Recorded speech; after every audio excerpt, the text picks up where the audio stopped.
So why is it so important to set goals? Because you want to be a winner. You want to be one of the people that gets what you want. And the first thing that happens when you set goals is it forces you to sit down and clarify what you really want. Most people never take the time to really sit down and intentionally plan out their life. They live a life of reaction rather than a life of creation, a life of intention. And so when you sit down to think about, well, if I'm going to set goals, what do I set them for? What do I set them about? You have to have some sense of what you want to create in your life. What's the ideal life that I want to live look like? What do I want in terms of relationships? What do I want in terms of health and fitness? How much money do I want to be bringing into my life? What impact do I want to have in the world? So we're going to be taking a look at all that. But the key thing is to sit down and take time. And I'm going to suggest that once you stop watching this video, you set aside at least a half hour, and better an hour, and sit and really start to think about, what do I want my life to look like? What do I want to experience? What do I want to do? What do I want to be? And what do I want to have? And you can look at this in any time frame at all. You can say, well, these are my lifetime goals. Like I want to be, in the Speakers Hall of Fame, or I want to win an Olympic gold medal, or I want to retire with an investment fund of 30 million in my portfolio. Those are long-term goals. But you also want to have, short-term goals. What do you want to accomplish in the next 5 years and in the next year? And think a lot about, what do I want to accomplish 12 months from now? Where do I want to be experiencing? If we were sitting here a year from now saying, well, what would have to have happened for you to feel really, proud and successful and pleased with the success you'd made in that year? So we can look at all those different time frames. But sit down and ask yourself, what do I want to experience? And one of the things that I teach people that's really powerful is that you can really look at all different areas of your life. And we're going to jump into that in just a few minutes. The other thing that's very valuable about goals is they give you a sense of potential, momentum, motivation. They give you a sense of direction in your life. A lot of people don't really have any direction. They're just responding to what other people want, the demands they place on them. And I always say that people that don't have goals get used by people who do. People that don't have goals work for other people that have them.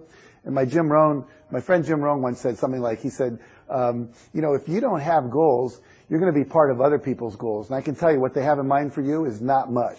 So you want to be someone that's saying, here's what I want, and I'm going to go for it and create it and have it in my life. Another reason that setting goals is important, and I think it's really the most important reason, is that when you set a goal, it requires you to become something bigger than you already are in order to achieve it. It requires you to grow. My mentor, W. Clement Stone, who I worked for back in the 1970s, he said, I want you to set a goal so big that it requires you to stretch and become someone worth becoming. And the point of that is that it's not the goal, because any goal you achieve, whether it's a car, a house, your TV show, a great reputation, a big portfolio, lots of money, all that can be taken away. Cars are stolen, houses burn down, earthquakes happen, marriages dissolve, fortunes are lost. But who you became in the process of developing that can never be taken away from you. And that's really the payoff. It's called mastery in life. And you want to be putting yourself out there and forcing yourself to grow, to develop new skills, new mindsets, new relationships, new competencies, etc. And that's really the ultimate outcome, because that will always stay with you. You can never learn less. You can only learn more. And we want to have you constantly growing yourself, and goals require you to do that. And I want you, when you set your goals, to set goals that will stretch you, not freeze you. If they're too big, you'll freeze. If they're too small, they're boring. And if they're just at the right level, you're going to grow. How do you decide what to write down as your goals? We know they need to be measurable and specific, but what do I write down? I'm going to suggest 3 quick techniques you can do. One is what we call an irritation toleration list.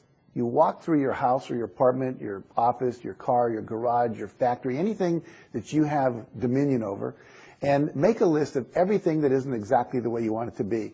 That door never closes right. I can never find a stapler when I want it. I've got this hole in the screen door. I don't have the pots I need in my kitchen, whatever it might be. And make a list. And then what I'm going to suggest you do is, that's what you don't want. Ask yourself, what do I want? Because a lot of times what people focus on is what they don't want. I don't want to be a bad parent. I don't want to have my house foreclosed on. I don't want to lose my car. And now you're focusing on the very thing you don't want is where you're putting your attention. And we know from the law of attraction that will actually get you more of what you don't want.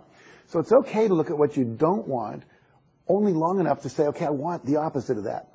Now that you know what you want, I'm going to suggest that a good way to get started on that is to take a weekend and just really blitz through all those things and get them handled. And a lot of people, when they come and they listen to me talk like this, they say, wait a second, I want to be a millionaire. I want to have world peace. I want to end hunger in Pakistan, whatever it is. And you want me to walk through and worry about, I don't know, the stapler next to the Xerox machine? And the answer is yes. And here's why. If you are sitting there going, I can't even get the door to close on my garage, what makes me think I can create peace in the Middle East? And so basically, you've got to start having successes with a lot of these little things getting handled in your life, so it gives you the confidence that you can handle the big things. Secondly, it clears the slate so that every time you walk past the Xerox machine, you're not going, man, I wish we had a stapler. I can't find this. I can't find that. It allows you to really start focusing on the bigger things in your life. So that's the first way to start getting clear about some things you want. Secondly, I'm going to suggest you make a list of 101 goals that you want to achieve before you die. 101 goal list. You may have seen the movie The Bucket List. It's the same thing. You know, here's Morgan Freeman and Jack Nicholson saying, I'm going to die soon. There's all these things I wanted to do. You don't want to get to the end of your life and all these, well, someday I wish I had, and not have done them. You know, John Goddard, who I write about in my first Chicken Soup for the Soul book, at the age of 15 made a list of 126 goals that he wanted to achieve. And when I met him, he was in his 70s. He'd achieved 117 of those goals. He'd been to the Great Wall of China. He'd gone to the Great Pyramids. He'd gone down the Nile River in a boat. You know, he'd done about everything anyone could ever think to do. But because he set that list, and every year he reviewed it and said, okay, what do I want to do this year? He led a magical life. Lou Holtz, football coach at Notre Dame, what did he do? He reads about this in a book and says, okay, I'm going to set a list of 101 goals. And he goes off and he set a list of 108. And when I met him, he'd accomplished 102. Amazing goals. Land on an aircraft carrier, go under, water in a submarine, take a raft race, or a raft down the Snake River. You know, all the things that we've wanted to do, just don't think about them out there. Put them on a piece of paper.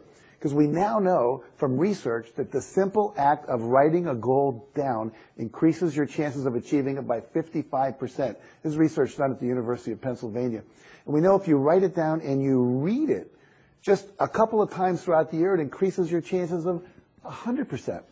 And if you read it every week and review it, we know that it increases your chances. You're getting 200% more than the regular people. That's how many goals you're going to achieve. So writing it down is critical. So make that list and be brave. Just put down things you want. Don't worry about how it's going to